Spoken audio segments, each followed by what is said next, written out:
una semana.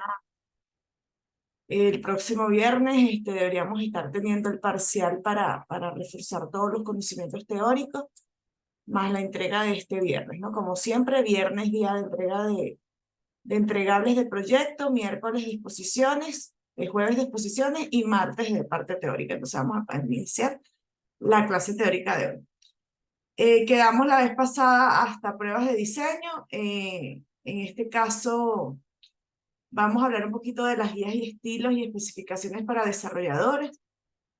Habíamos hablado un poco sobre los temas de UX y UI en base apoyándonos con los wireframes y los prototipos. En el último paso del flujo de trabajo del diseño de UX se reúnen especificaciones y guías de estilo para desarrolladores. Ahí hablamos un poco de cómo algunas herramientas ya nos dan los styles y que en general en la línea de roles, esto lo recibimos a través de un diseñador gráfico. Las guías de estilo son imprescindibles si el diseño de un producto es exitoso en el largo plazo, pues esto nos permiten darle mantenimiento y dar la línea de lo que se desarrolla para incorporar nuevos módulos u opciones, incluso hacer actualizaciones. Una guía de estilo es para asegurarse de que los diseños se implementen de manera consistente en el branding, estilos visuales, colores, fuentes y tipografía. Ya de hecho la semana pasada, dentro de lo que se hizo la presentación del proyecto, algunos de ustedes presentaron su paleta de colores. El branding como concepto comercial tiene que ver con la marca y tiene que estar alineado dentro de esos temas de estilos visuales, colores y fuentes y tipografía. No es recomendable, aunque se podría, no deberíamos, tener una aplicación que en algunas pantallas maneje un estilo de colores y luego incorporándonos a otros módulos cambie. Es evidente que en el caso de que existen software cuando hay combinaciones donde podemos llegar a la conclusión que fue desarrollado por diferentes programadores o estamos saliendo del site, como es el caso de páginas de pago, donde hay una definición de diseño, una línea branding dentro de un aplicativo y cuando nos movemos hacia el módulo de pago es porque, y hay cambios drásticos, es porque indica un poco de que son software diferentes. Entonces, el estilo debe ser mantenido y es importante considerarlo como parte de la experiencia del usuario. También se usa para patrones de diseño, lenguajes, reglas como atajos de teclado, reglas de visualización de teclado y para especificaciones de comportamiento de user interface como manejo de errores. En ese sentido, también conversamos que aunque los prototipos se entregan de manera en general con los prototipos, los wireframe y los mockup, intentan dar un alcance inicial sobre el Happy Path. Es decir, que la definición viene dada de lo que es el workflow principal. La realidad en la práctica es que muchas veces se estila entregar también los flujos alternos o los flujos de error o hacer el análisis previo de todo lo que tiene que ver con las reglas de visualización de datos y atajos o teclado o movimiento a través de teclado. ¿Por qué? Porque eso nos va a definir todo lo que tiene que ver con la estandarización del sitio y a su vez nos da la guía para el manejo de las librerías comunes que se reutilizarían dentro de lo que es la codificación. Entonces, de alguna manera, estamos adelantándonos al diseño que tiene que ver con la parte programativa. Y eso incluye patrones de diseño como, de alguna manera, en algún momento también lo conversamos,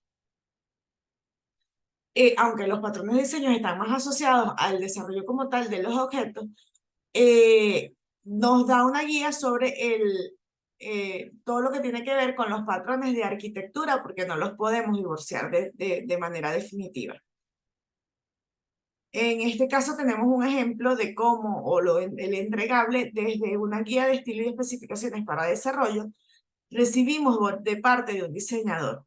Fíjense que aquí tenemos las características también a nivel de pixelado, tamaño, los códigos de colores, incluso el tamaño de botones o el estándar asociado a el borde cuando tenemos algún tema de errores, tamaños a nivel de,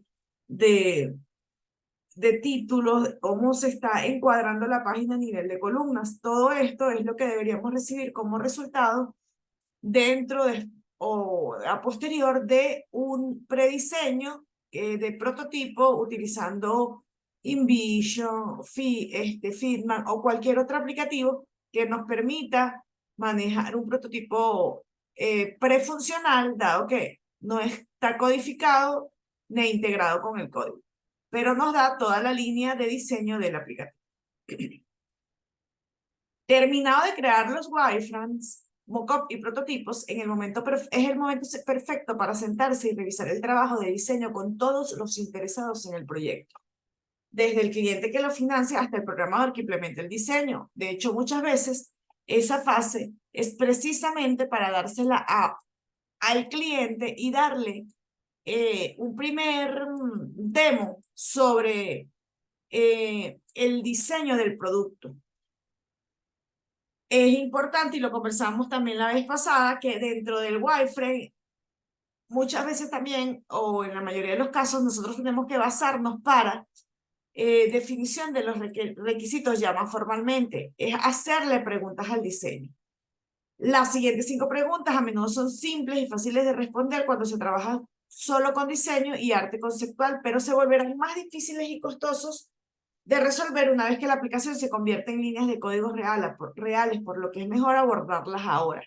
Entonces, hay técnicas, así como en el levantamiento de la información tenemos los 7 por qué, para definir la importancia de un componente a nivel de desarrollo o de implementación. Hay preguntas que uno le hace a la interfaz en ese momento de diseño previo, donde todavía no hemos lanzado ni la primera línea de código. Entonces, esas preguntas básicas que deberíamos hacer a esa interfaz prediseñada por estos diseñadores e incluso en algunos casos por los desarrolladores son: la aplicación parece encajar con la plataforma. Lo más importante es crear un diseño coherente que se vea, actúe como un software móvil. Recordamos ahí las técnicas que habíamos hablado en clases anteriores sobre las mejores prácticas, por ejemplo, el manejo de una sola columna dentro del diseño, el manejo de los menús a nivel del footer de las páginas, el manejo estándar de componentes que nos hagan sentir que estamos dentro de la misma plataforma, puesto consideremos que las aplicaciones móviles estarían corriendo en plataformas diversas, pero la idea es que sea lo más natural posible.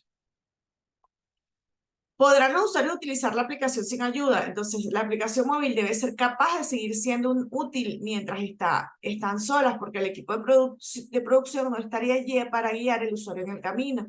Entonces, son user-friendly, son usables. El usuario tiene la guía para trabajar sin tener a alguien allí explicándole cómo funciona el aplicativo. Es natural su uso. Cómo a través de ella va navegando y va interactuando con cada uno de los componentes de manera natural e intuitiva. Eso está asociado a esas pruebas que hacemos a nivel de navegación inicial que nos permiten entender si el aplicativo tiene todas esas características para darle las facilidades al usuario de utilizarlas sin tener una guía o un manual o un apoyo de un desarrollador o del mismo diseñador del funcionamiento. ¿Puede el programador implementar el diseño solo con el arte y la documentación del diseño? Entonces, una vez la documentación de diseño se entrega a un gerente o programador, debe poder reducir la intención del diseñador y el diseño de interacción planificado sin que se le solicite consulta e inquietudes cada 5 minutos. Y por eso los wireframes o esos mockups, esos prototipos, también llega a un punto que están más maduros y permite incluso la navegación, simulan el clic en botones.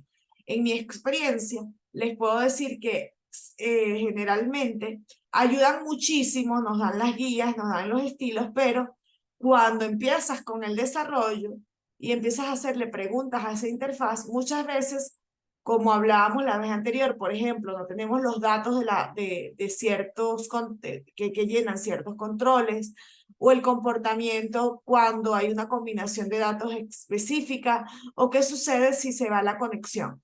Generalmente, esos son los casos que tienen debilidades dentro de los prototipos de diseño. Por tanto, es importante tener fases de entregables en el equipo de diseño y darle esas observaciones previas al inicio del desarrollo.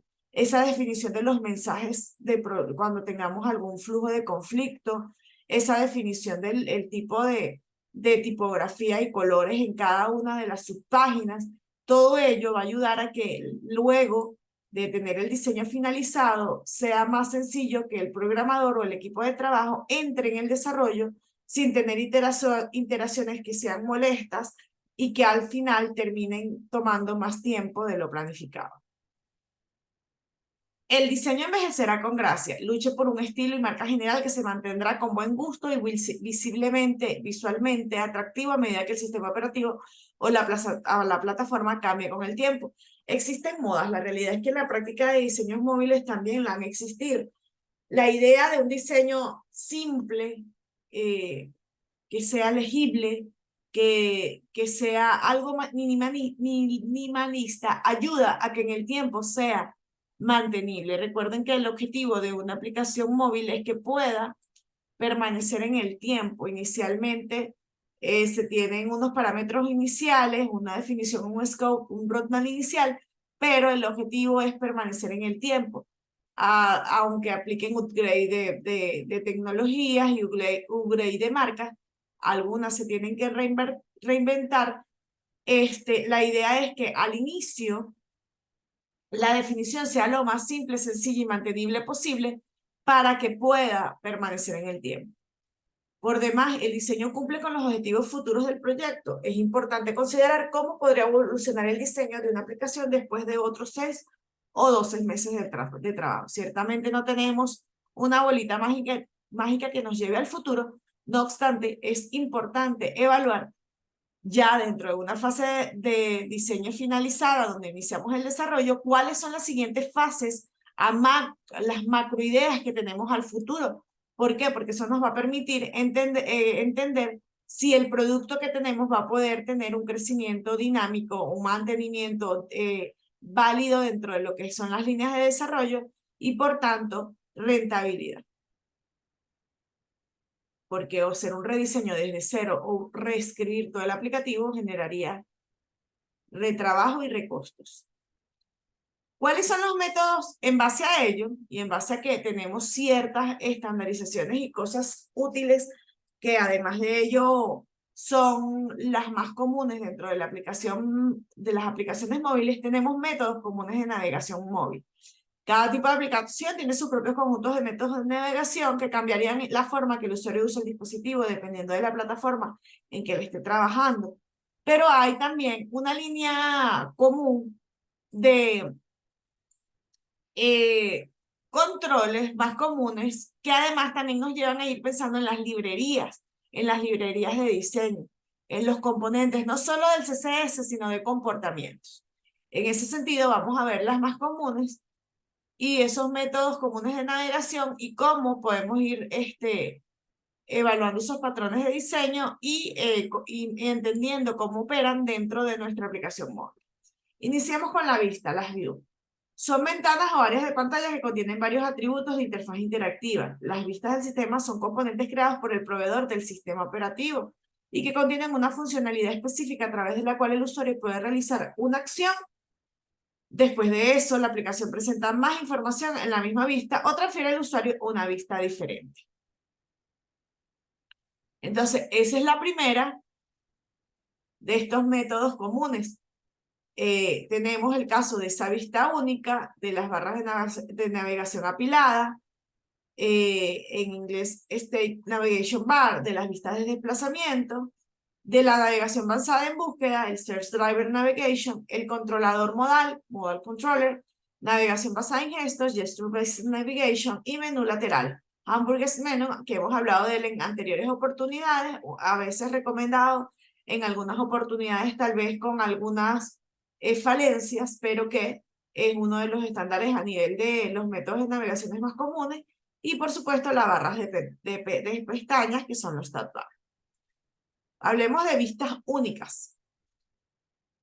Las aplicaciones de vistas únicas son el tipo más simple de aplicaciones que se pueden crear y contienen una sola página con la que se puede interactuar en la pantalla.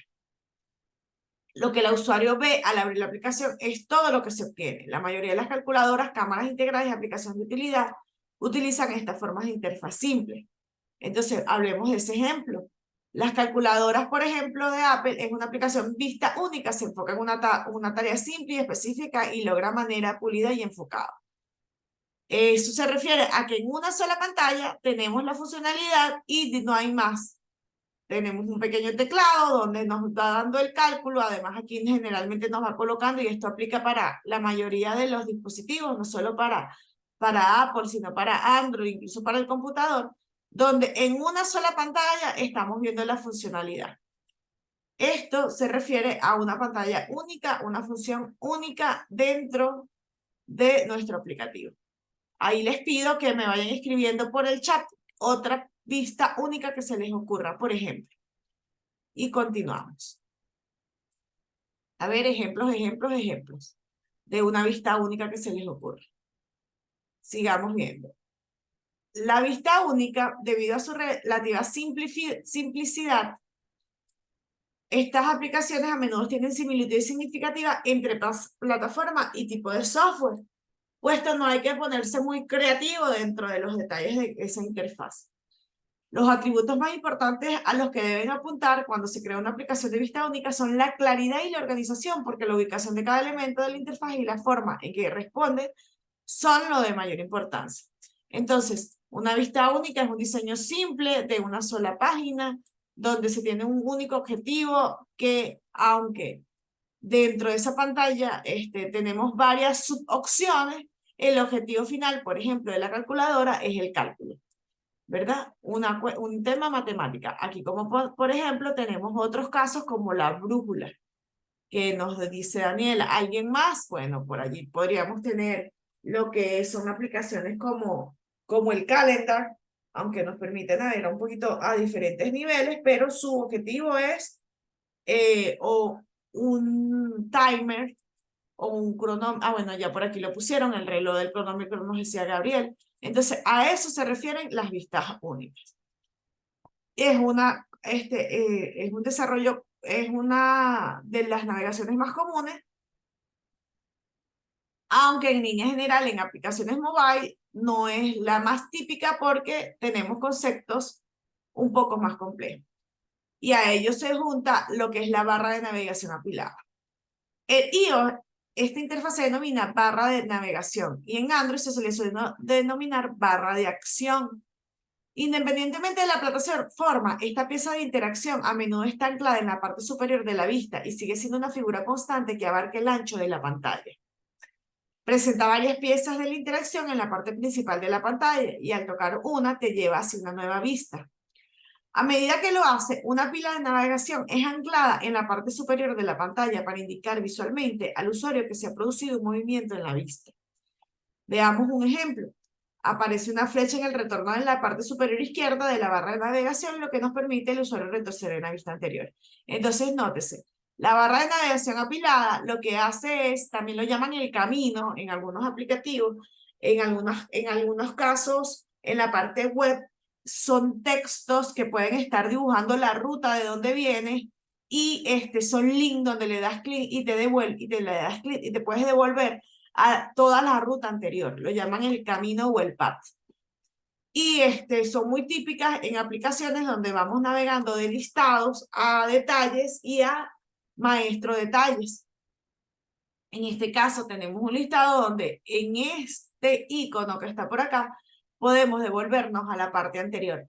Por default, los navegadores traen barras de navegación, tanto para el back como para el siguiente, next. Entonces, es un poco esa filosofía a nivel de nuestra aplicación mobile.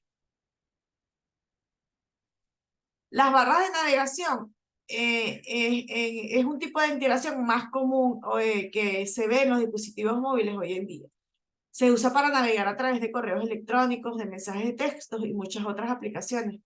Las pilas de navegación se ven con frecuencia en las aplicaciones nativas e híbridas, pero son más difíciles de lograr en aplicaciones web, un poco por lo que tiene que ver con la inclusión dentro del aplicativo dentro de un navegador.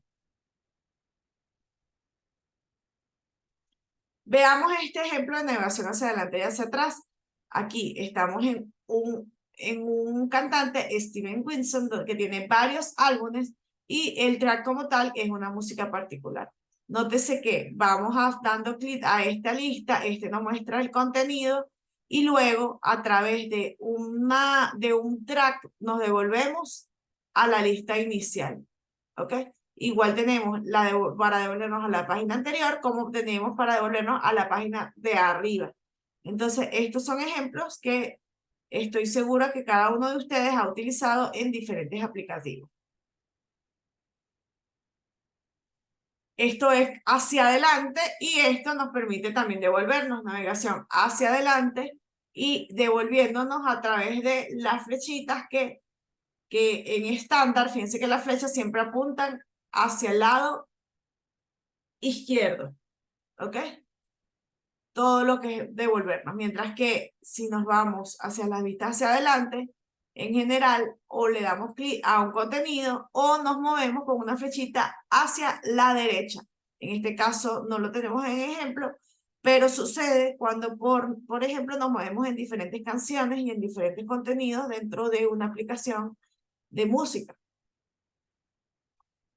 Tenemos las navegaciones por notificaciones, en la cual vamos viendo la pantalla, pero nótese que aquí nos podemos ir moviendo con la flecha hacia el álbum o devolvernos a la lista, al contenido de la página principal, que es de donde venimos, ¿ok? Entonces, la navegación por notificaciones generalmente sucede cuando configuramos en nuestro teléfono y lo permitimos por aplicativo y nos aparece un alarma o un alerta en la parte de la pantalla principal. Entonces podemos agarrar, tenemos una lista, incluso muchas de ellas estilan, como es el caso de las redes sociales, un numerito que nos dicen cuántas tenemos y al darle clic a esa notificación nos vamos al software correspondiente. Ejemplos de navegación de vistas de desplazamiento. A ver, ¿a quién se le ocurre nada? En la vez anterior solo tengo 2 respuestas. A ver, chicos, el resto, anímense.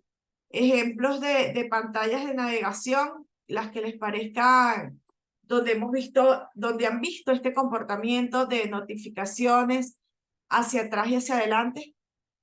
A ver, actívense. Escriban por allí ejemplos de aplicativos. Los voy leyendo. Y seguimos con el siguiente componente común de módulos y componentes de interfaz. Y ahí tenemos las vistas de desplazamiento. Ahí tenemos la vista de desplazamiento, donde tenemos el scroll view. Exactamente. Facebook es un ejemplo típico de lo que vimos anteriormente. Navegación, notificación, desplazamiento hacia adelante y hacia atrás. Y también maneja vista gracias a Daya, la vista de desplazamiento del scroll view. Se utiliza en grupos de fotos, textos o cualquier otra información. WhatsApp puede ser a nivel de navegación de apiladas, sí, tenemos en el caso de navegación de notificaciones, WhatsApp es un ejemplo típico de navegación de notificación. Le das clic y te vas a su contenido. Miguel. Adelante entonces, con la vista de desplazamiento. Se utiliza para grupos de fotos, textos, gracias por los ejemplos del caso anterior que tenía que ver con navegación apilada y navegación a través de hacia adelante y hacia atrás, a través de notificaciones y estos iconos estándar. Vámonos entonces con otros temas, con el siguiente caso. La vista de desplazamiento. Se utiliza para grupos de fotos, textos o cualquier otra información que supere los anchos y la altura de dispositivos. La vista de desplazamiento también se puede usar en combinación con la barra de navegación, el controlador de pestaña o variedad de otros tipos de interacción. Y es común tanto en iPhone como en Android. También se usan aplicaciones nativas, híbridas y web. Importante, Nótese que las vistas de desplazamiento están disponibles en cualquier tipo de aplicación mobile. Vámonos a los ejemplos que generalmente son más visibles. Solo una parte del contenido es visible en un momento dado y el usuario debe desplazar hacia la derecha y hacia la izquierda, horizontalmente o hacia la derecha, o hacia arriba o hacia abajo, o vertical para ver elementos adicionales fuera de la vista actual. Entonces, nótese que en este caso, y una de las más típicas realmente, y de donde nace este concepto, fue Tinder, que es navegación derecha-izquierda, aceptar y no aceptar.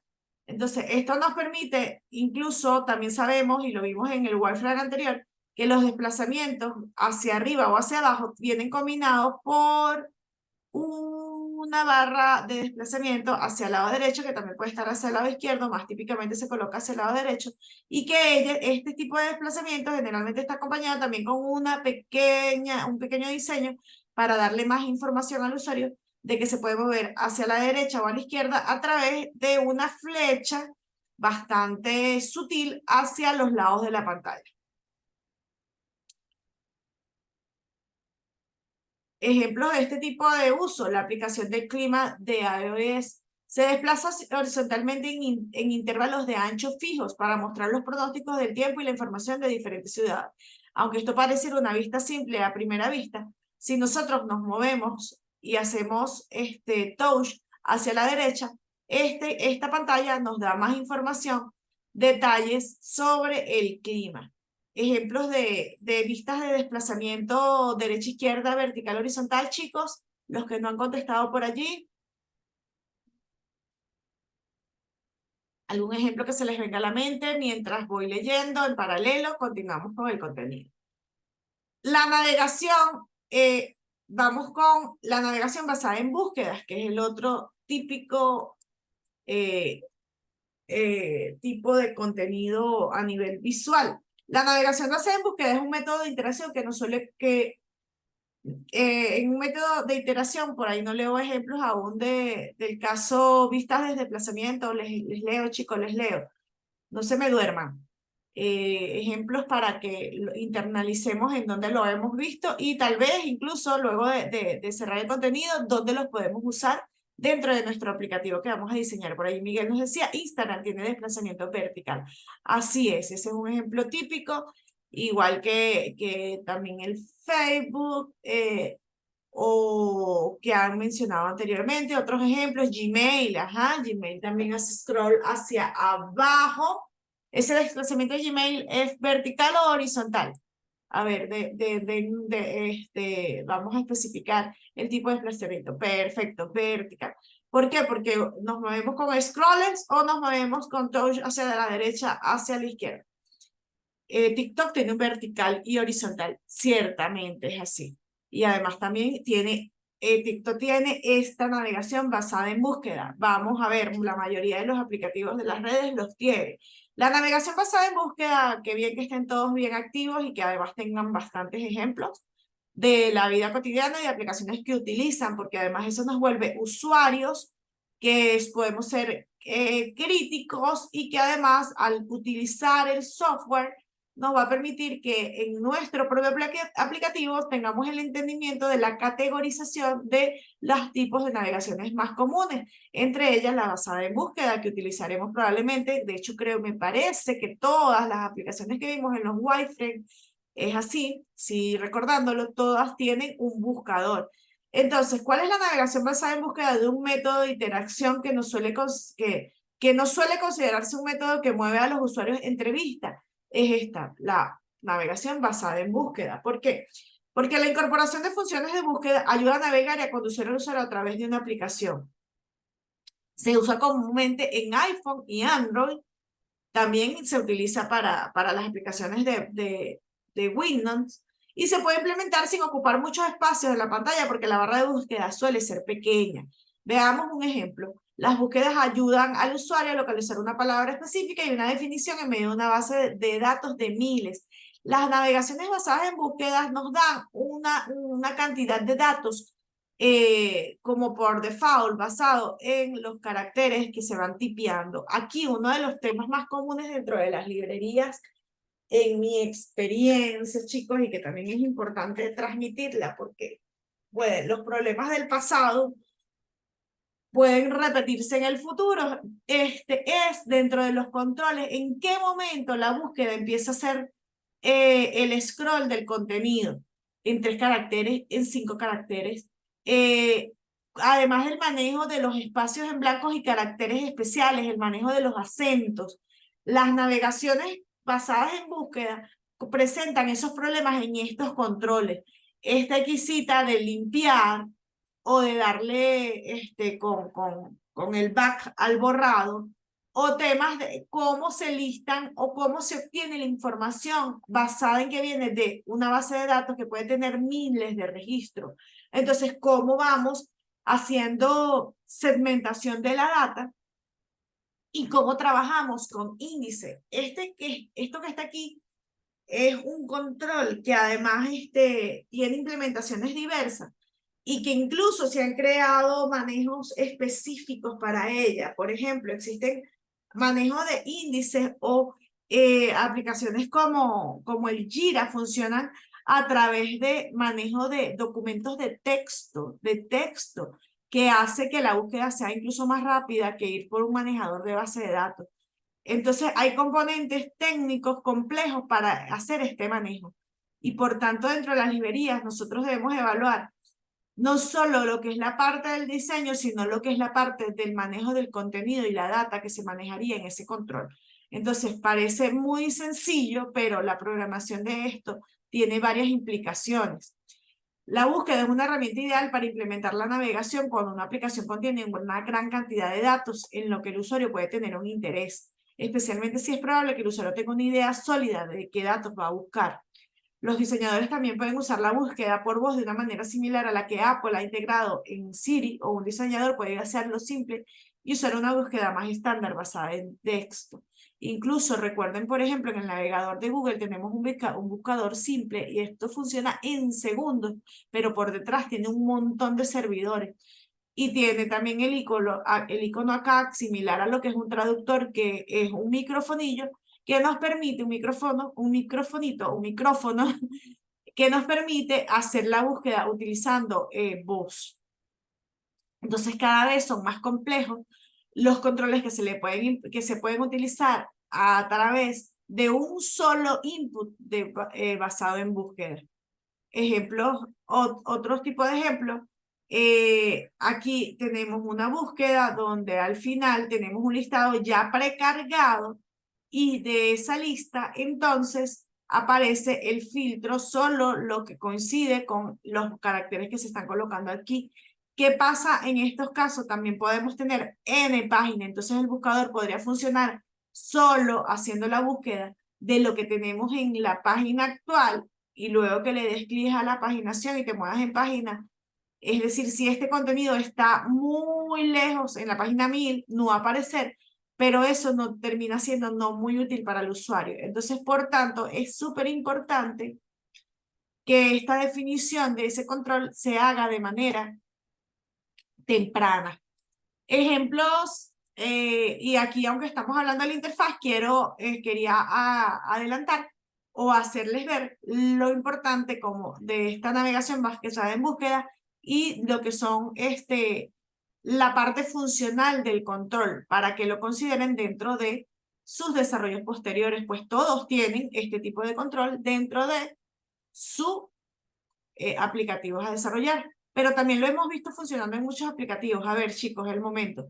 ¿Cuáles ejemplos me dan los que no han participado o, bueno, los que ya han participado también? De ejemplos de navegación basada en búsqueda. ¿En qué aplicativos tenemos de uso común estos buscadores?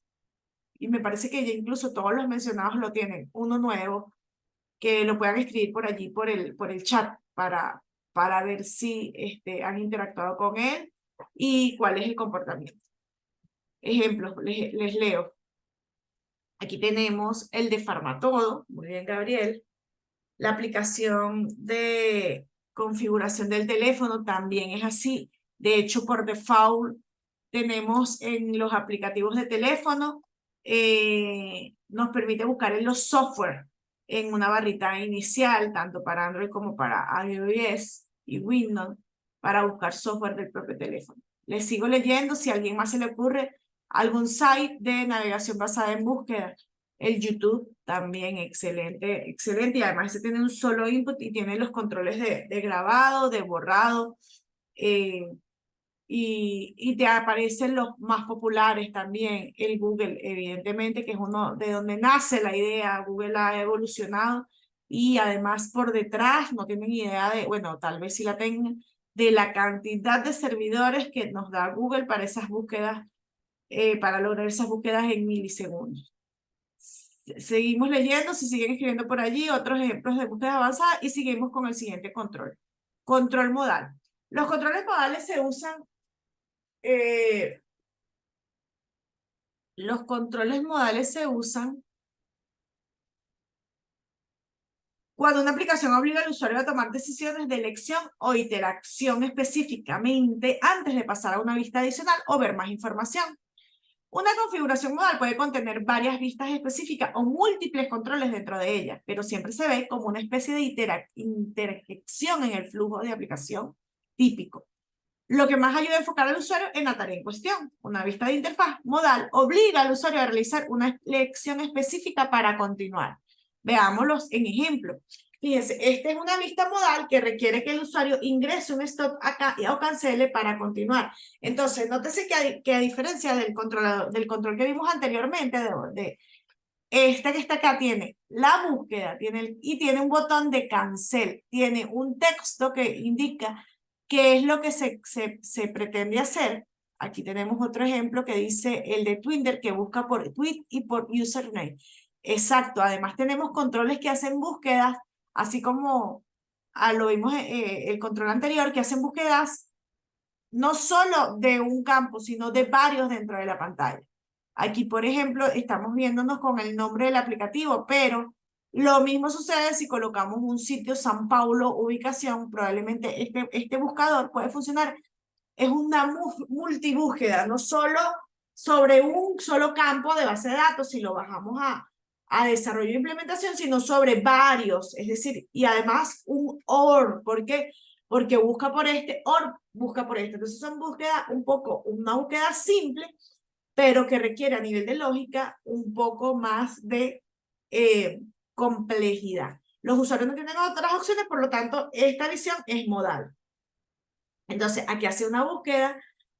La diferencia de esto es que tiene más controles asociados y que el controlador modal implementa un envío de correo electrónico es una aplicación, es un buen ejemplo de un control modal efectivo. Si el usuario, por ejemplo, toca una imagen que se parece a un sobre, se le podría presentar una vista estándar de sistema que permite compartir información de la aplicación con otra persona. La experiencia es disruptiva, pero enfoca al usuario, es decir, te mueve hacia otra subfuncionalidad dentro de la pantalla. Y la hoja del formulario de correo es electrónico, una vista modal, aparece sobre el contenido estándar de la aplicación, lo que obliga al usuario a enviar un correo electrónico o a cancelar la ventana. Entonces, nótese, en este sentido, el controlador modal es todo lo que acompañe dentro de una pantalla, que puede ser los controles que vimos anteriormente, que pueden ser buscadores, todos los que vimos, de los cuales tienen allí ejemplo, un scroll de navegación, todo lo que nos permita realizar un action item, una acción para ejecutar dentro de la experiencia de la pantalla. Un accionar y debe ser guiado, debe ser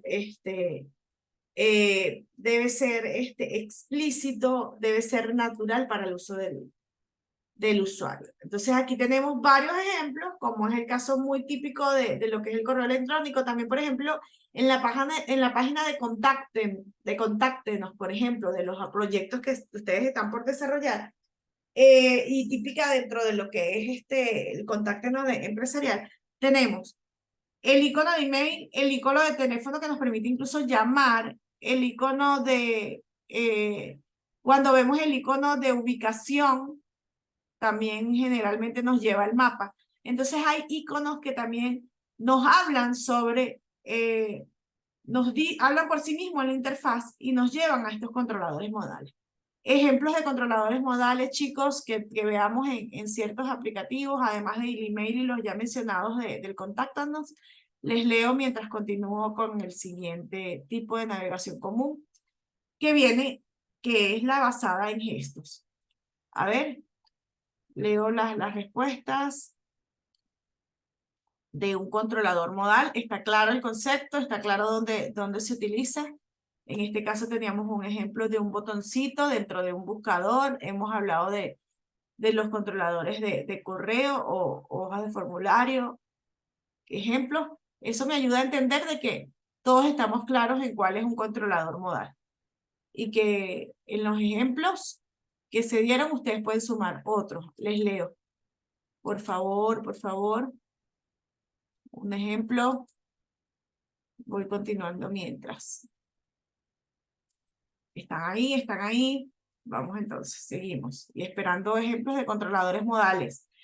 Y ahora también de navegaciones basadas en gestos. Una pantalla completamente táctil, la navegación basada en gestos es natural en el móvil. La técnica de gesto como deslizar con 2 o 3 dedos, pellizcar, etc. Ahora se utiliza a menudo para mover al usuario a través de diferentes partes de la aplicación. Ok, entonces, bueno, estas las conocemos, ¿no? Achicamos, agrandamos las pantallas. Cuando es muy típica usarse en aplicaciones tipo web responsive que nos ayudan a ampliar el contenido. Este modelo es posible tanto en iOS como en Android y en las aplicaciones nativas e híbridas. Sin embargo, son difíciles de implementar en una aplicación web, aunque es una de las más comunes porque precisamente son las que nos permiten visualizar el contenido de manera más cómoda, sobre todo si viene de una página web no totalmente condicionada al uso del dispositivo. La estructura de navegación de aplicaciones basadas en gestos son extremadamente avanzadas y requieren una cantidad significativa de experiencia de iteración móvil para implementarse correctamente. Aunque tenemos ciertos estándares donde los gestos pueden experimentar varios tipos de control. Entonces, ahí tenemos un sweep to complete cuando le dices check. Y aquí hacemos un pitch to chain list donde con las manos hacemos el movimiento de abrir y cerrar, para abrir y cerrar listado, así como lo hacemos al expandir dentro de una página. Típicamente también es una de las más utilizadas dentro de lo que son las tablets y dispositivos de pantalla pequeña, ¿verdad? La navegación basada en gesto es en un mundo de hoy. En el mundo de hoy, el éxito de una aplicación móvil puede depender dramáticamente en que también esté implementada los gestos de la experiencia de usuario. Entonces, así como vimos anteriormente lo que es el scroll a la derecha, scroll a la izquierda, se combina con lo que es la navegación basada en gestos, donde tenemos el gesto sweep. De hecho, la gente asocia app con sweep a la izquierda o sweep a la derecha, que es ese desplazamiento a través del uso de la mano hacia la derecha o hacia la izquierda para aceptar o para no aceptar. Y varias aplicaciones lo utilizan. Aquí también sigo esperando el ejemplo anterior, y aquí quisiera escuchar de su lado otros ejemplos de aplicaciones basadas en gestos. ¿Cuál es la ventaja de este tipo de componente, ¿no? La navegación basada en gestos libera espacio en la interfaz de usuario. Los gestos en el diseño permiten crear interfaces minimalistas y salvar espacio en pantallas para mostrar contenido valioso. Es una interfaz natural, los gestos tienden a ser similares y no importa la cultura o experiencia del usuario, porque ha sido una experiencia que se ha estandarizado. Los galerías. Los juegos contarían como basada en esto. Si hacemos iteración con las manos, con el touch, sí. El touch para mover hacia uno o hacia otro lado, o extendemos imágenes. En líneas generales, por ejemplo, hay juegos en los cuales haces como un touch a un objeto para abrir cajitas, como el caso de juegos muy viejos como Mario Bros, que se llevaron algunos simuladores, o Beers, o juegos como que nos permiten hacer con las manos, tocar la pantalla y explotar bombas, o abrir cajitas, o expandir premios. Todo lo que se funcione basada en gesto tiene que ver con la interacción del usuario utilizando sus manos para moverse de un lado al otro o hacer touch en alguna parte de la pantalla. Entonces sí, Gabriel, hay juegos que tienen navegación basada en gestos. ¿Cuáles son las desventajas? La ventaja de esta implementación de derecha-izquierda, las desventajas son navegación invisible. Una de las reglas de diseño más importantes en UI es visibilidad. A través de los menús, todas las acciones posibles son visibles o sencillamente descubribles. Una interfaz invisible puede ser muy seductora, pero el hecho de ser invisible también se enfrentará a varios problemas de usabilidad, siendo que los gestos siempre están ocultos, los usuarios necesitan encontrarlos primero y si esconden una opción, menos personas lo van a utilizar. Entonces, ahí es donde venía con el tema de que muchas veces ayudamos al usuario al poner cosas que tal vez sean muy poco susceptibles, como las flechitas al derecha e izquierda, para darle una ayuda a ese usuario en el uso de las iteraciones, como estas, por ejemplo, donde aquí tenemos un chat, pero de repente tener un icono al inicio y al fin de la página, o los scroll para movernos, nos permiten que el usuario no sea tan, aunque puede ser natural y es típico el uso, no tenga que adivinarlo. Entonces, y ejemplo de esos juegos, muchas veces en estos juegos, cuando uno está moviendo la pantalla, aparecen como unos hide, unos tooltip dando indicaciones como cliquea para ver el contenido de la caja, te van guiando. Entonces, esta combinación, así como vimos también en este ejemplo del caso anterior, y me sigo devolviendo, a ver, del caso anterior del control modal, donde aquí tenemos una combinación entre un buscador y un control modal. Lo mismo sucede o podemos implementar. Ay, se me cayó la aplicación, me salió la aplicación. Voy. Implementar con este tipo de control de gesto. ¿Por qué? Porque podemos darle ayuda o asistencia a través de algún icono, a través de un mensaje que aparece de manera esporádica al usuario con la combinación de estos controles. ¿Ok? Entonces, noten también eso dentro de las aplicaciones que me están dando como ejemplo, que muchas veces combinamos varios de estos conceptos que estamos viendo por acá como métodos comunes de navegación móvil. ¿Ok?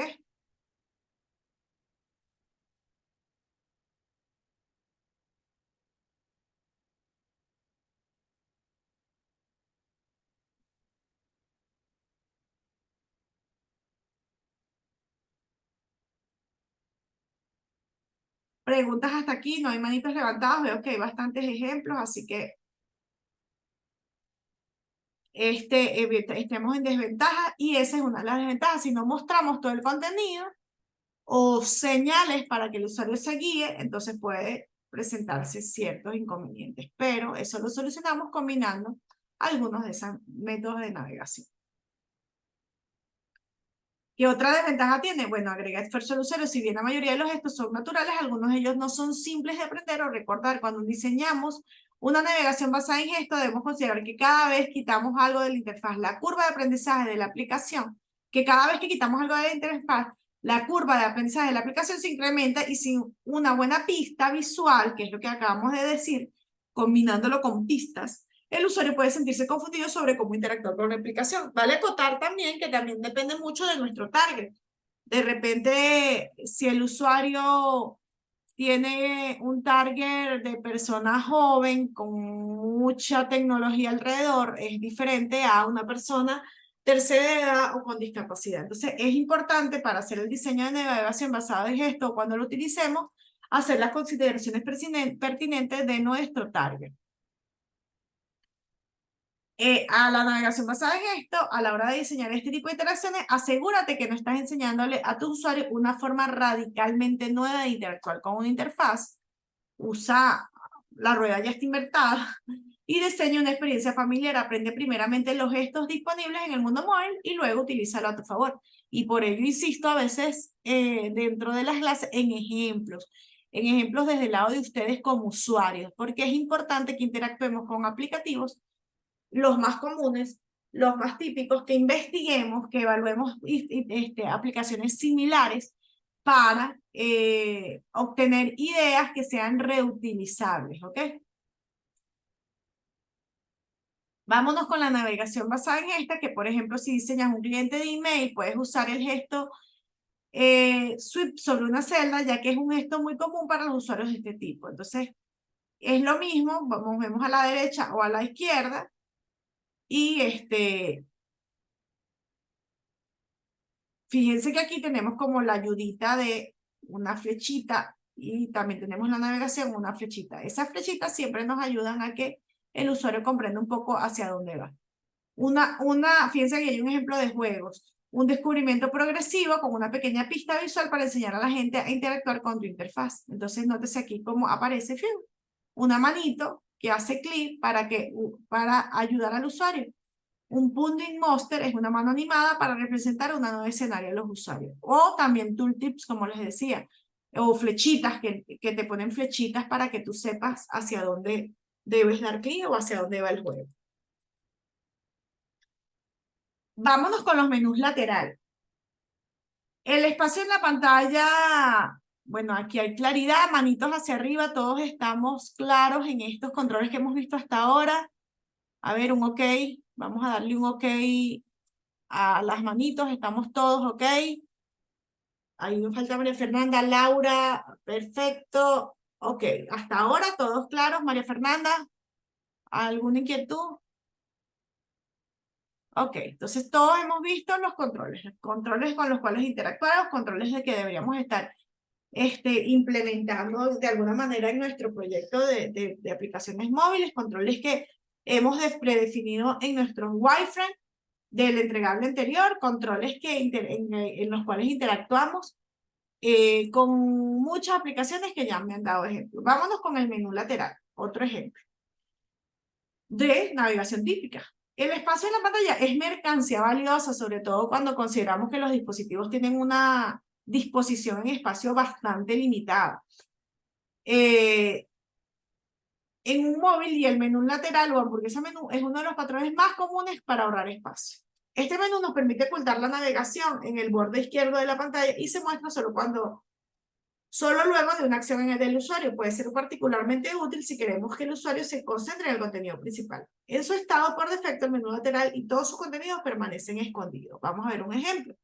Aquí tenemos una pantallita donde tenemos un menú hamburguesa y nótese cómo clic y nos aparece el menú lateral. Varias aplicaciones utilizan esto. Esto aparece además un submenú con varias opciones para mostrar. Otro ejemplo, fíjense que aquí le damos touch, aparece, pero la diferencia es que hacemos clic para salirlo. En el otro tienes que estar sobre la barra, en para salirte tienes que moverte fuera del menú. Entonces, ahí tenemos que en la implementación tenemos que considerar el cómo salimos dentro y entramos. El clic es el para entrar al darle el menú hamburguesa, el cómo salimos del menú. Las ventajas, bueno, el espacio para una gran cantidad de elementos a mostrar, puedes contener cómodamente una larga lista de opciones, navegación en un espacio pequeño. Incluso muchos menús lateral terminan teniendo un scroll cuando tienen muchas subopciones. Tienen un diseño limpio que te libera el espacio de la pantalla al colocar todos los elementos relacionados en la navegación en un menú desplegable. ¿Cuáles son las desventajas? Es menos descubrible, aunque el menú hamburguesa es uno de los más típicos. Lo que está fuera de la vista está fuera de la mente. Cuando la navegación está oculta, los usuarios son menos propensos a utilizar la navegación. Aun cuando esta opción parece convertirse en un estándar, muchos usuarios sencillamente ni siquiera piensan en abrirlo. Colisiona con una regla de navegación de varias plataformas. El menú lateral se convirtió en un estándar en Android con el nombre de Navigation Driver o Material Designer, pero en iOS no puede implementarse sin colisionar los elementos básicos de la navegación y esto puede sobrecargar la barra de navegación. A la hora de diseñar este tipo de interacción, ¿qué debemos tomar en cuenta? Priorizar las opciones de navegación. Priorizar tu navegación es compleja y ocultar no la hace más amigable. Muchos ejemplos muestran claramente que exponiendo los menús de manera más visible incrementan el engagement y la satisfacción del usuario. Entonces, nótese, aquí, aunque estamos mostrando el menú, vamos dejando visible una parte de la página anterior. Entonces, eso permite que tengas como accesibilidad. El número de sesiones, pero la práctica actual, nótese que tenemos las opciones más típicas y lo vimos en clases anteriores, que este menú tiene sus debilidades, por tanto, en la barra inferior, que es el acceso directo, nos permite entrar a opciones de menú que además son más representativas, que se trabajan a través de iconos y nos permiten además manejar, aunque aquí también podemos manejar notificaciones, nos permiten ir moviéndonos en esta barra. ¿Qué pasa en este caso? Que tenemos limitaciones. ¿Cuáles son ellas? Un número de opciones finitas, mientras que aquí podemos, como les decía, manejar hasta scroll para manejar más opciones, aunque también nos complica un poco eso el de movernos hacia abajo, pero podemos tener muchas más subopciones de menú. Entonces eso va a depender un poco del tipo de aplicación que estamos diseñando. Vale acotar que, por ejemplo, en este estudio donde teníamos estas dos versiones, el número de sesiones incrementó del 65 al 70%, pues esto da facilidades al usuario en la navegación. Entonces, este es un ejemplo de un tipo de menú lateral con hamburguesa y un tipo de menú tipo toolbar inferior. Considera utilizar tab o un tab bar si tiene un momento limitado de opciones u opciones claramente prioritarias. Entonces, un poco la misma idea anterior que se presenta dentro del footer, pero presentándola dentro del header, de lo que es el encabezado. Menú hamburguesa versus menú tab bar, que al final es como tener varias carpetitas moviéndote dentro de un aplicativo. Nótese que también hablamos del hecho de que es más típico por el acceso de las manos o es más cómodo para el usuario hacer el manejo del tab bar en la parte inferior que en la parte superior. No obstante, muchas aplicaciones manejan esto siempre y cuando sea más ligero, ¿no? Y también, incluso hay aplicaciones donde lo coloca en la parte superior y en la parte inferior tienes un doble menú, aunque hace tiene el mismo comportamiento. Entonces, lo mismo va a depender de las opciones que nosotros tenemos a nivel del submenú de la hamburguesa y las opciones más accedidas. Incluso podríamos tener combinaciones, manejar el menú de hamburguesa y manejar este acceso como directo. ¿Ok? ¿Qué debemos considerar del menú lateral? Revisa tu arquitectura de la información. La buena aplicación son claramente enfocadas en pocas acciones. Esto significa que si actualmente tienes una aplicación muy compleja, puedes dividir la funcionalidad entre dos o más aplicaciones mucho más simples. Entonces, por ejemplo, tener un acceso de, bueno, la aplicación A, módulo administrativo, y la aplicación A, módulo usuario final, ¿no? Con, por supuesto, títulos mucho más explícitos. O dentro de una opción de un sistema grande, submenú con botones muy grandes que nos lleven a esas subaplicaciones y manejen esos submenús. Facebook lanzó una aplicación Messenger para resolver este problema de complejidad, para no tener el Messenger dentro de su misma aplicación de de red social de actualización de fotos y las funcionalidades principales que maneja Facebook, más que la de mensaje en instantáneo. Entonces la dividió en dos de manera explícita. Se pueden hacer manejos para hacerlo de manera un poco más implícita. Las funcionalidades reducidas resultan un set de opciones de navegación reducida y por tanto evitan el menú lateral. Entonces, si estudiamos cuáles son las opciones más típicas, podemos incluso combinar. Tenemos estas tres opciones como menú: abajo, arriba, lateral que se esconde, inferior, continuo, o tener incluso dos aplicaciones en una donde tenemos un botón con un módulo, otro botón con otro módulo e irnos a estos submenús, pero ya yéndonos a una área de negocio particular. Este es una de las más interesantes zonas de la navegación común, pues ahí se toman decisiones de diseño y arquitectura que pueden hacer llevarnos a temas como acceso de un 65 a un 70% y más o menos uso del aplicativo. ¿Ok? ¿Qué menú es, según esta clasificación? Menú lateral, hamburguesa. Menú tipo tab bar superior o menú tab bar inferior o incluso submenúes con alguna de estas combinaciones. Fueron presentados dentro de su proyecto. Algún representante que me conteste cuál es el que decidieron dentro de su wireframe montar dentro de su presentación. Espero la respuesta por aquí de alguno de los integrantes por equipo número 1, equipo número 2. Me parece que en su mayoría todos tenían hamburguesa o no, al contrario, tenían tab inferiores. Confírmenlo, por favor, y seguimos con el contenido. ¿Escucharon mi pregunta? ¿Siguen ahí? 9 y 10 minutos, ya vamos a tratar de terminar el contenido. Esperando respuesta. ¿Cuál es la categoría o tipificación del tipo de menú que utilizaron dentro de esas aplicaciones? Sí, bueno, sorry. ¿Cómo? De parte del equipo 1, bueno, le presentamos Tab Bar con Touch, ¿verdad? En la parte inferior. Y ahorita en las modificaciones que estamos haciendo en los wireframes también añadimos la hamburguesa. Ok. Equipo número 2.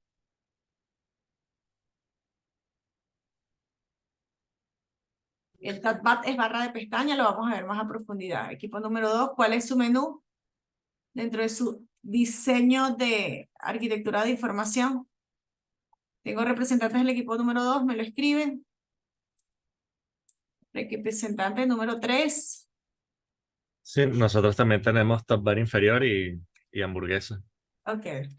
Y falta el equipo número 2. Tengo a Daya del equipo número 2, a Laura. María Fernanda.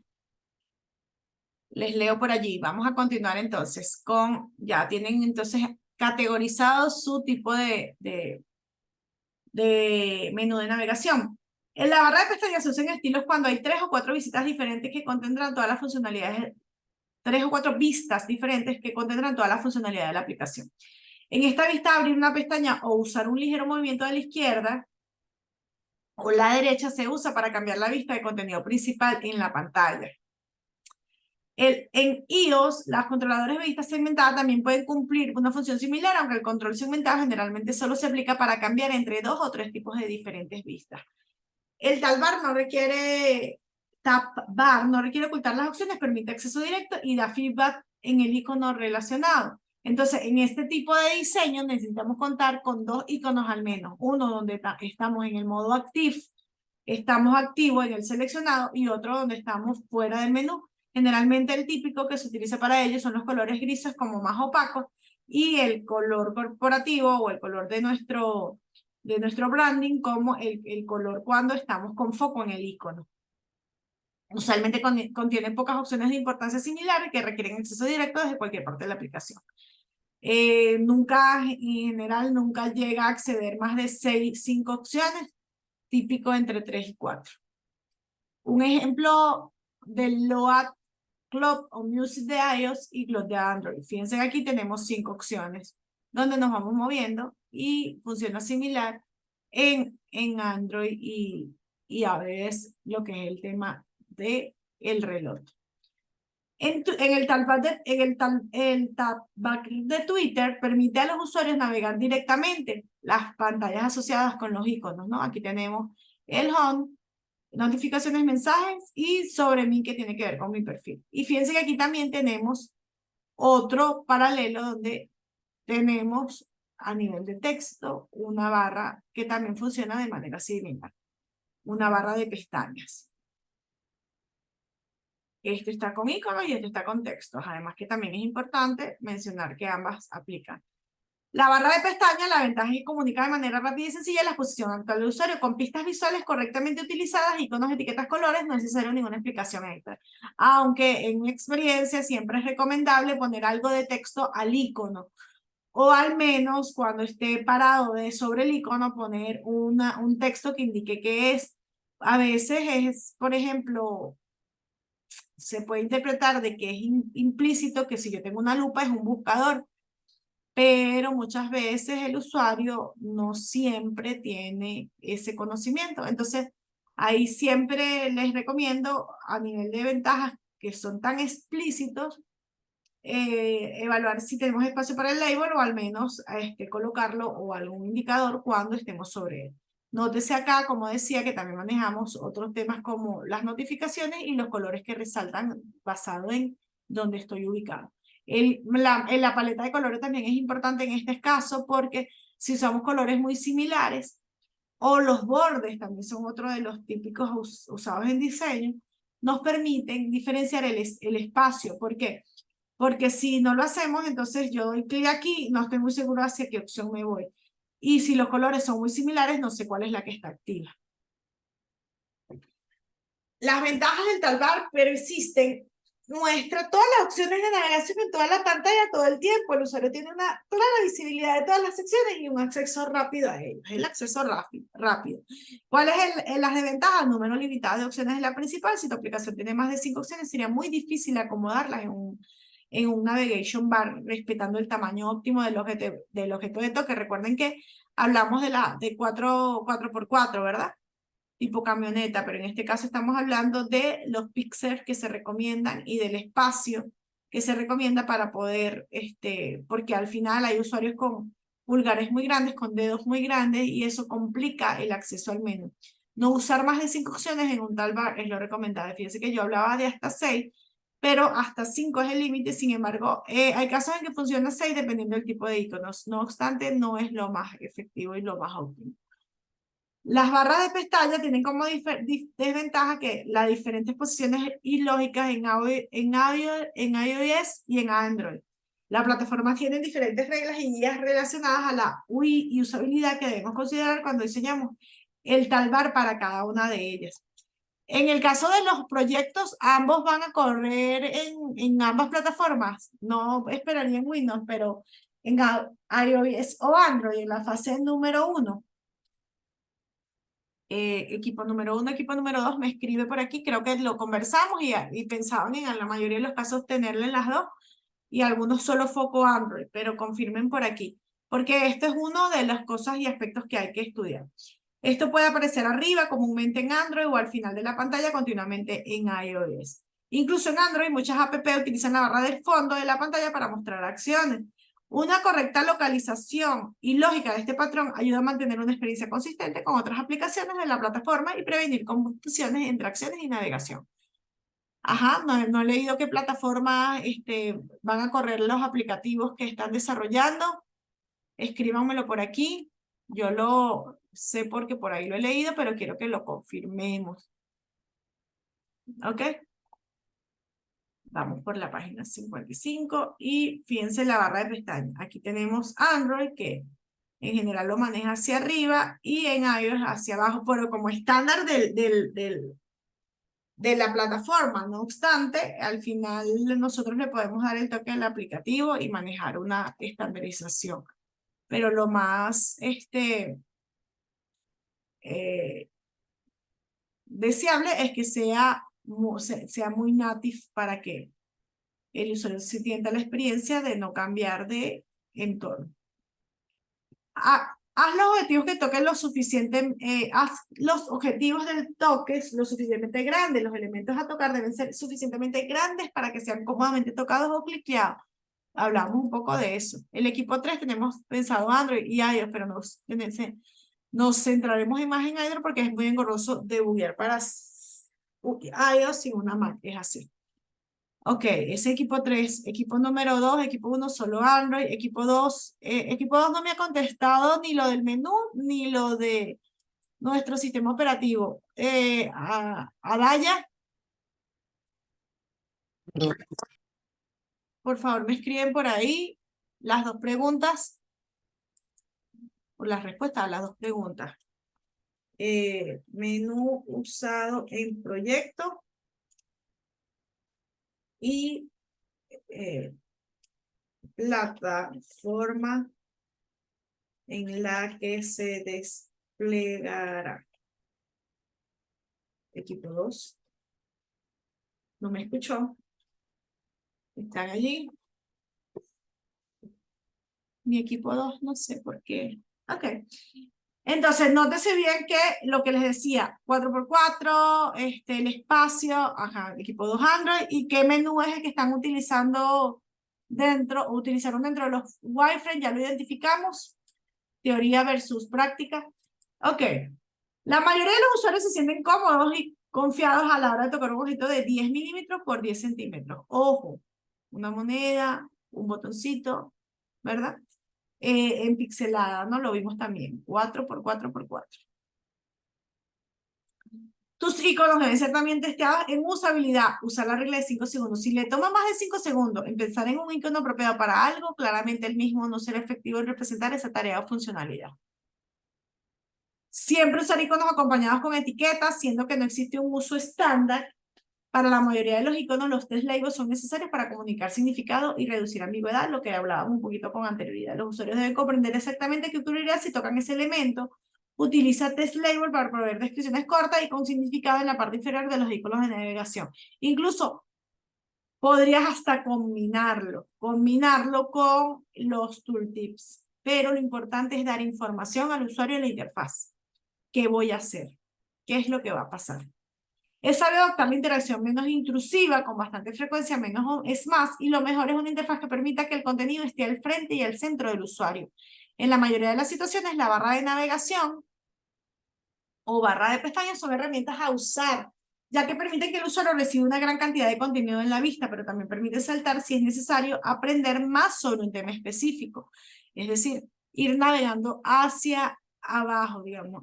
Un tipo de interacción es lo más común que tu aplicativo te dé esa sensación de que, perfecto, ya contestaba equipo número 2, un menú de barra de pestañas, no hay hamburguesa como en el caso del 1 y el 2 combinado. Eso significa que tenemos opciones muy pocas opciones en el caso de ese tipo de menú. Entonces, la idea de escoger un tipo de interacción es que sea común dentro de todo tu aplicativo. No es que por un lado me estoy yendo con una interacción, aunque podemos combinarla, la idea es que sea común dentro de la navegación de mi producto. ¿Para qué? Para facilitar la interacción con el usuario, la naturalidad. La barra de navegación apilada normalmente funcionan mejor para las aplicaciones estilizadas y presentadas de alguna manera como un diccionario, con muchas piezas de información relacionadas apiladas de maneras claras y de jerarquía lineal. Los que vimos esa navegación hacia adelante, hacia atrás y que tenemos además maestros detalles. Si la aplicación está diseñada solo 3 o 4 vistas o funciones principales, considera una barra de vista de pestañas, que es lo que decíamos si tenemos pocas opciones de menú. Si está trabajando con una aplicación que contiene cantidad inmensa de datos, encontraré que la navegación basada en búsqueda es casi esencial. Si tenemos listados, si tenemos varias búsquedas, además ese buscador tiene que ser inteligente y poder darme información por varios parámetros de las consultas que estoy realizando. Es decir, una búsqueda avanzada representada en un solo control.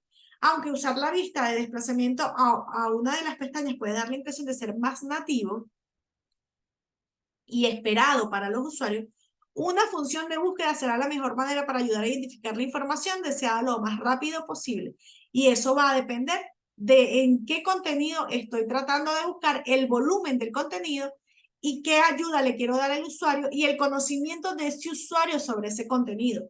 Puesto, si es una información que necesito más bien enseñarle al usuario, el manejo de o la restricción de que solo puedo acceder al contenido utilizando un texto de contenido existente no es la mejor, no es la mejor decisión para el aplicativo. ¿Ok? Entonces, hasta aquí entendido, aquí están los tips básicos para escoger la interacción. Vimos esa interacción, esos componentes. Además, desde el lado de vista de desarrollo, hay que pensar en estos componentes como librerías. Son los componentes más comunes, pero también tienen la asociación de la interfaz, del manejo, de los colores, de la barra, de la interacción y cómo deberían funcionar de manera estándar en todo el aplicativo. ¿Ok? Además de las decisiones de diseño de la información y cómo se presentan, siendo nosotros programadores integrales, futuros licenciados en computación, no debemos solo pensarlo a nivel de la usabilidad y de la interacción con el usuario, como lo pensaría un diseñador, sino en lo funcional y lo que sea factible técnicamente.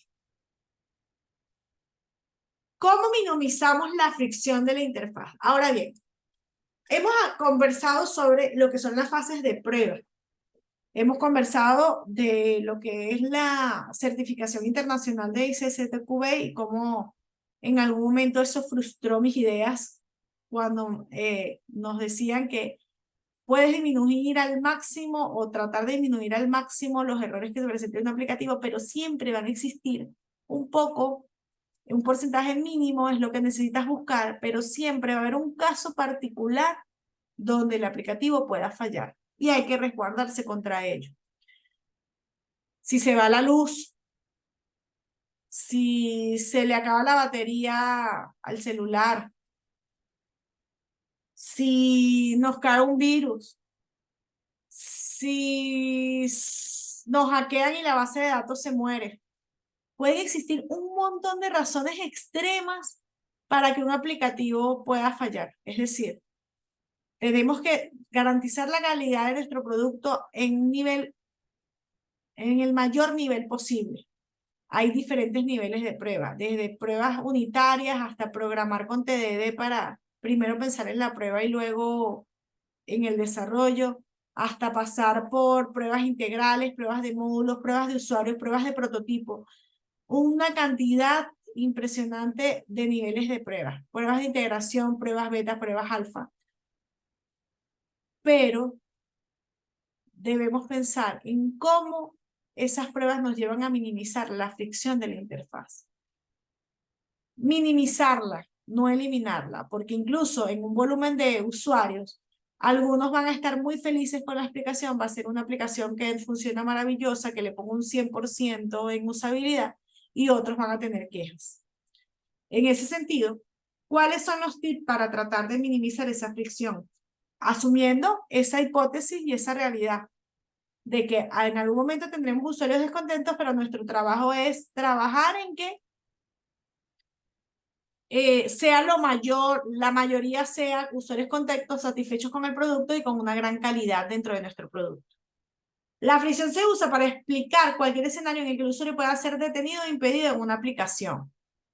Por lo general, el resultado de algún tipo de error corregible, un componente de interfaz deficiente, es una confusa copia de texto, tiempo pedido para cargar y realizar una animación compleja y necesaria.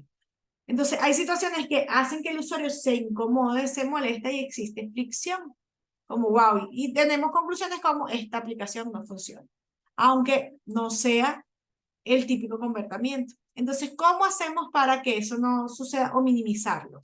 La fricción se considera como problemas de aplicación que pueden ser resueltos mediante mejoras en la programación o el diseño.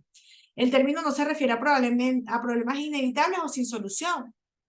Generalmente se espera que cierta cantidad de fricción de la interfaz es inevitable, pero se apunta a eliminar la mayor cantidad posible al crear una aplicación, que es un poco la introducción que les acabo de dar. La mejor manera de abordar la fricción excesiva de la interfaz es centrarse en los puntos de contacto dentro de una aplicación, lugares donde los usuarios interactúan directamente con el contenido y la interfaz. Los diseñadores deben sentarse y cuestionar el trabajo que está realizando después que el usuario toque cada componente de la interfaz de la aplicación. ¿Cómo corresponde a la aplicación? ¿Cómo esto responde? El texto de la pantalla o botón es conciso, claro, apropiado, se ve, es fácil de tocar, es fácil de acceder. Hay una manera de minimizar el tiempo dedicado a este punto en que el usuario ingrese a la aplicación hasta el punto en que esté satisfecho y se le den los resultados. Menos clic es una pregunta que debemos responder cuando vamos a un contenido. ¿Qué tantos clics tuve que dar para llegar aquí? ¿Cómo los minimizo?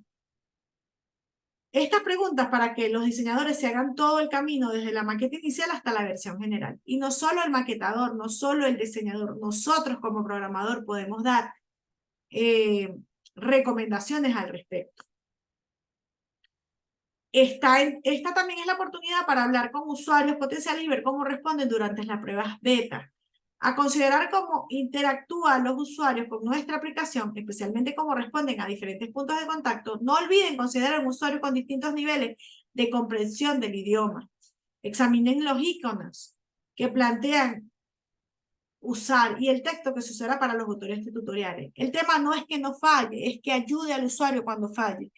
En ejemplos tenemos problemas de que los textos sean explícitos, que la navegación sea la más sencilla posible, que si algo necesita ser esperado, le demos información al usuario a través de un timer o le falta tanto para dar respuesta o un relojito, algo que ayude al usuario a tener mayor paciencia. Entonces, ese tipo de cosas son importantes a nivel de minimizar la fricción de la interfaz y que tu usuario tenga una mejor experiencia. Una de las fallas más típicas son las fallas de conectividad. Los diseñadores también suelen pasar por alto este tipo de fallas o no han pensado lo suficiente en cómo el usuario experimentará una aplicación en varios escenarios de conectividad a Internet, incluido lo que sucederá cuando no hay Wi-Fi disponible o no se encuentran señales móviles a través de redes LTE. Vale acotar que también se los hice saber en la exposición anterior, en la clase anterior, y que se lo he repetido en esta oportunidad, que debemos también considerar dentro de nuestros Wi-Fi, los diseñadores generalmente no lo hacen, nosotros como programadores debemos solicitarlo de manera explícita, los casos de flujo alternos y de fallas. ¿Cuál es el mensaje que le vamos a dar al usuario si falla la conectividad? ¿Cuál es la imagen? O podemos utilizar también técnicas de desarrollo que permitan que el usuario siga navegando a través de caché o a través de algunos temas técnicos ya estudiados dentro de lo que son los tipos de aplicaciones que permiten que nosotros tengamos cierta información a nivel local en el cliente y darle al usuario la sensación de que está aún conectado. Ambos casos son útiles pensarlos en el momento del diseño y debemos considerarlo para evitar esos momentos de fricción y fallas. Las fallas de conectividad, la aplicación comunica de manera agradable y mantiene una interfaz fluida y receptiva durante el periodo de inactividad y se frena y se vuelve, o se frena y se vuelve inutilizable debido a una falta de conexión con el mundo exterior. ¿Cómo resolvemos eso? Esa pregunta debemos responderla en el momento en que estamos haciendo nuestro análisis inicial. No es raro que un diseñador cree trabajo dentro de una burbuja de experiencia y los diseñadores suelen trabajar con una gran señal de LTE en su hogar u oficina y con el dispositivo móvil más nuevo, es mejor. Pero no todos los usuarios los usuarios que interactúen van a interactuar con una aplicación en condiciones similares en todo momento. Y nosotros como desarrolladores debemos levantar esas banderas al momento de hacer el diseño previo de la aplicación y darle respuesta a nuestros workflows de error. Siempre debe haber un cache section general que nos permita decir, en este momento no está disponible el aplicativo. O, en caso de que sea configurativo, consulte a su administrador. ¿Claro hasta aquí? ¿Alguna duda?